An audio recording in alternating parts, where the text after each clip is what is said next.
Greetings. My name is Peter Nelson, and I'm CEO of Full Service Property Management.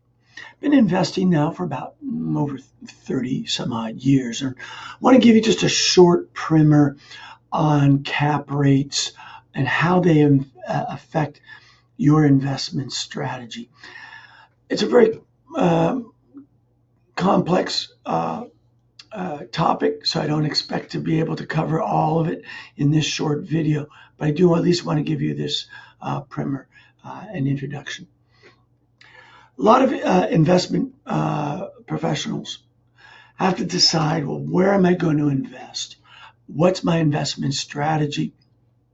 And a lot of times, one of the big items that will serve as a metric is what's called a cap rate or a capitalization rate.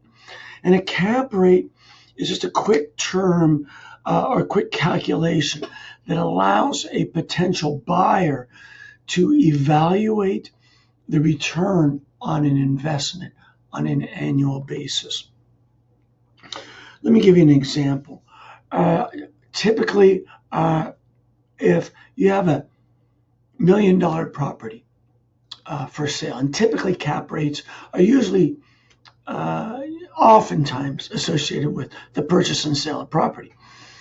Let's say you have an apartment building that's valued at $1 million. And I'm going to throw out another term, and don't get confused by it. Say that it's net operating income.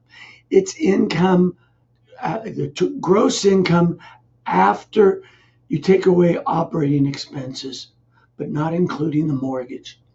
So real quick, let's just say the net operating income on that property is $100,000 a year. And the value of the property is $1 million. What you do is you can take the net operating income divided by the value, and that gives you your cap rate. In this case, $100,000 divided by $1 million is 0.10, or in cap rate terminology, that would be a 10% cap rate or a 10 cap. The reason this is important because it affects your investment strategy. In the Seattle investment market, and again, I want to emphasize this whole line of reasoning I'm going down works just as well as whether you're buying a 100-unit apartment complex or one house. Cap rates will be different in how you approach that, but this part of the investment strategy is very consistent. In the core of downtown Seattle, this is where it's high rent real estate, right? Where everybody wants to live. Cap rates there are very low. So $1 million property in downtown Seattle, assuming you can buy something for $1 million, let me put it a different way, actually. Let's say that you have a property and it's throwing off $100,000. If you place that property in Seattle and try to sell it in downtown Seattle, you'll probably be able to sell it for somewhere around $2 million because that's going to work out to about a 5 cap rate. And this is, again, don't get hung up on the numbers. Look at the relative things. You move that same property out to Auburn or Federal Way or Everett or one of the outlying areas of the greater Seattle metropolitan area. That property may only be worth, I don't know, let's just say $1 million or a 10 cap. Actually, that's a little high for those areas, but follow my reasoning here. So it means that if you buy something for $2 million in downtown Seattle, you can expect a $100,000 a year return on your investment. Or you could go out into one of the outlying areas and only have to invest $1 million to get that same $100,000 return. It doesn't take a rocket scientist to figure out that it's a whole lot better if you only have to spend $1 million to get that 100,000. The problem lies here. In a few years, let's just take 1 year later. Let's just say in that year, there's 8% market appreciation. Properties rise 8%.